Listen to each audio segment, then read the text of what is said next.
आज की कहानी सिर्फ एक कहानी नहीं जिसे सुनकर भुला दिया जाए, या फिर ना ही कोई किस्सा है जिसे बस यूं ही रफा दफा कर दिया जाए। ये एक जीता जागता उदाहरण है कि कैसे एक इंसान हैवान बन जाता है। कहानी है एक जिंदा दिल लड़की की जो सपने देखती थी।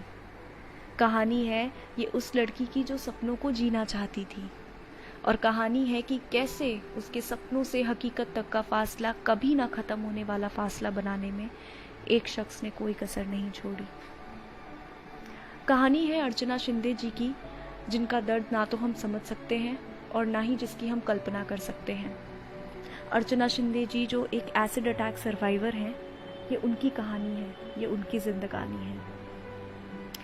और उनकी कहानी दूसरों तक पहुंचाना बहुत ज़रूरी हो जाता है, क्योंकि ये एक जीता जागता नमूना है हिम्मत का, जुनून का और कभी ना हार जाने का। आज जब हम छोटी छोटी चीज़ों पर शिकायत करते हैं, झगड़ते हैं, लड़ते हैं, रोते हैं, वहीं अर्चना शिंदे जी जैसी महिला कहती हैं कि मैं अपनी कहानी लोगों तक ले जाना चाहती हूँ, लेकिन एक विक्टिम बनकर नहीं, एक योद्धा बनकर, एक वॉरियर बनके। उन्हीं के शब्दों में कुछ पंक्तियाँ हैं जो मैं कहना चाहूँगी। मेरी जिंदगी की मंजिल उसने बदलने की कोशिश की थी, मेरी जिंदगी की मंजिल उसने बदलने की कोशिश की थी। रास्तों को मेरे यूं कांच के टुकड़ों से भरने की साजिश की थी, रास्तों को भी मेरे यूं कांच के टुकड़ों से भरने की साजिश की थी। पर मेरी कहानी को मैंने वैसे बनाया जैसे मैंने चाहा। मेरी कहानी अब मेरी जुबानी। मेरे इनकार का क्या खूब सिला दिया, जलाकर तेजाब से चेहरा मेरा, सोच अपनी दर्शा गया, मेरी हस्ती सी जिंदगी में उसने तेजाब मिला दिया। नमस्कार, मैं हूँ अर्चना रंगनाथ शिंदे, वाशिम महाराष्ट्र से। आज मैं एक एसिड अटैक सर्वाइवर हूँ, लेकिन इससे पहले मैं एक न्यूज रीडर थी और मेरी इसी वजह से पूरे वाशिम जिले में एक पहचान भी बनी थी। आगे चलकर पढ़कर बड़ा होना, एसपी या आईपीएस ऑफिसर बनना, ये मेरा सपना था और उसी हिसाब से मेरी पढ़ाई भी शुरू थी। न्यूज रीडर का जॉब करते करते मेरी पहचान एक ऐसे लड़के से हुई थी और उसी पहचान के दौरान हमारी एक अच्छी दोस्ती भी बनी थी।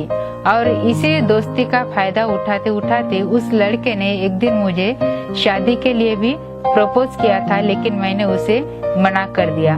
कुछ दिनों बाद जब मुझे पुलिस भर्ती की कॉल आती है, तब मैं अपनी प्रैक्टिस शुरू करती हूँ और उसी दौरान उस लड़के ने फिर से मुझे शादी के लिए पूछा था और मैंने फिर से उसे इनकार कर दिया।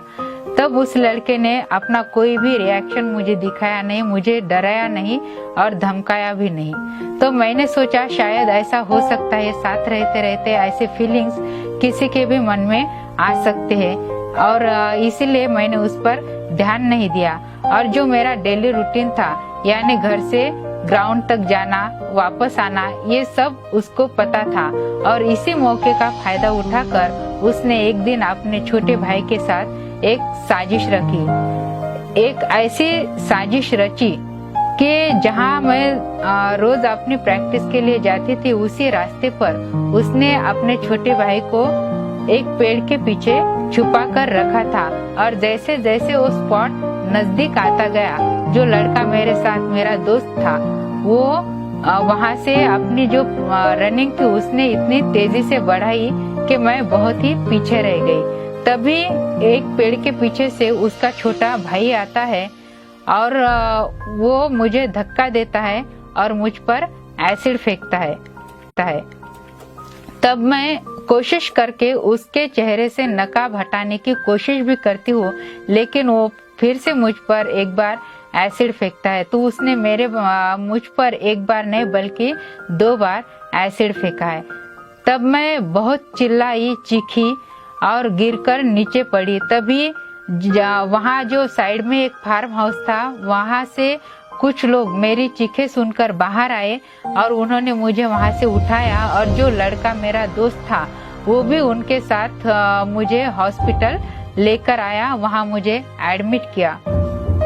दूसरे दिन जब मेरा बयान होता है तब वो लड़का भी मेरे साथ ही था और तब मैं तो उनसे यानी मैं तो वो लड़के को पहचान नहीं सकी।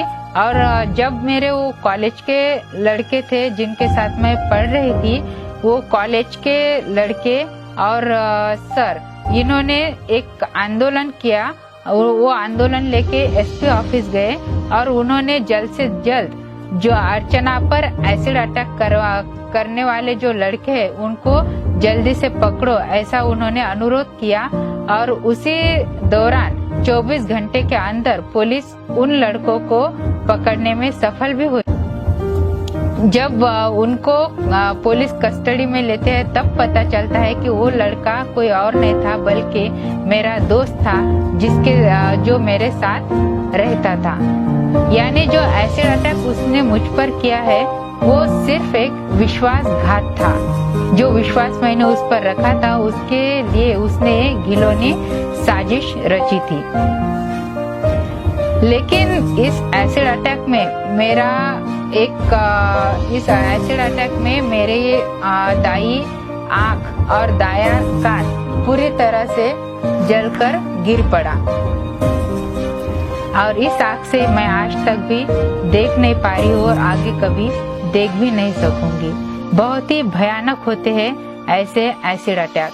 और मैं जो जिंदगी मेरे हिस्से में आई है, आगे चलकर ऐसी जिंदगी और किसी के भी नसीब में ना आए, इसीलिए मैं आज 16 साल के बाद आप सबके सामने अपनी आवाज उठाने की एक कोशिश कर रही हूँ और सभी से यही कह रही हूँ, ना कि सिर्फ लड़कियों से बल्कि लड़कियां और उनके जो पेरेंट्स भी है उन सभी को यही कहना चाहती हूँ कि ऐसे अटैक इसके बाद और किसी पर भी ना हो। इसके लिए आपको खुद को ही अपने सोच में बदलाव आज ये जो जिंदगी है मेरे जैसी कई लड़कियां समाज में जी रही है और इस अटैक में कहीं पर भी अभी तक रोक नहीं लगाई गई है।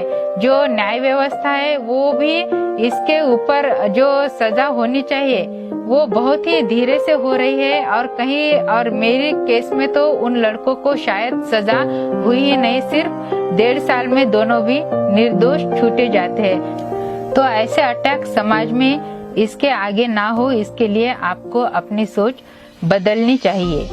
आज मैं यही प्रयत्न कर रही हूँ कि आज मैं लक्ष्मी अग्रवाल जी से भी मिलने की कोशिश कर रही हूँ।